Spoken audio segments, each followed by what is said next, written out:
আসসালামু আলাইকুম, সবাইকে আমার চ্যানেলে স্বাগতম। আপনারা সবাই কেমন আছেন? আমি আল্লাহর মতো অনেক ভালো আছি। আজকে আমি ফুলকপি দিয়ে কই মাছ দিয়ে রান্না করব। কিভাবে কি করতেছি সেটা আমি আপনাদের সাথে শেয়ার করব। আসলে আমি কই মাছগুলো প্রথমে আমি আগে ভেজে নিব। কই মাছ কষে আর ফুলকপি রান্না করলে ওইটা তো আলাদা মজা আছে, কিন্তু দেখা যাচ্ছে কই মাছ ভেঙে যাওয়ার সম্ভাবনা থাকে। সেজন্য আমি আগে কই মাছগুলোকে ভেজে নিব আর হালকা আগে ফুলকপিটা ভাপ দিয়ে নিব। আমি জানি আপনারা সবাই রান্না করতে পারেন, কিন্তু আমি আমার মতো করে যেভাবে করছি সেটা আমি আপনাদের সাথে শেয়ার করতেছি। এখন এই ভাপানো ফুলকপিগুলোকে আমি দিয়ে দিব। দেওয়ার পরে এই যে কই মাছগুলো দিয়ে দিছি। এই যে আমার রান্না কমপ্লিট হয়ে গেছে। দেখতে কেমন হয়েছে আপনারা কমেন্টে জানাবেন।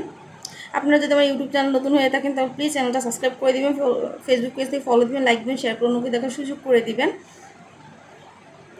আসলে শীতকালে ফুলকপি দিয়ে ভাত খাওয়ার মজাই অন্যরকম।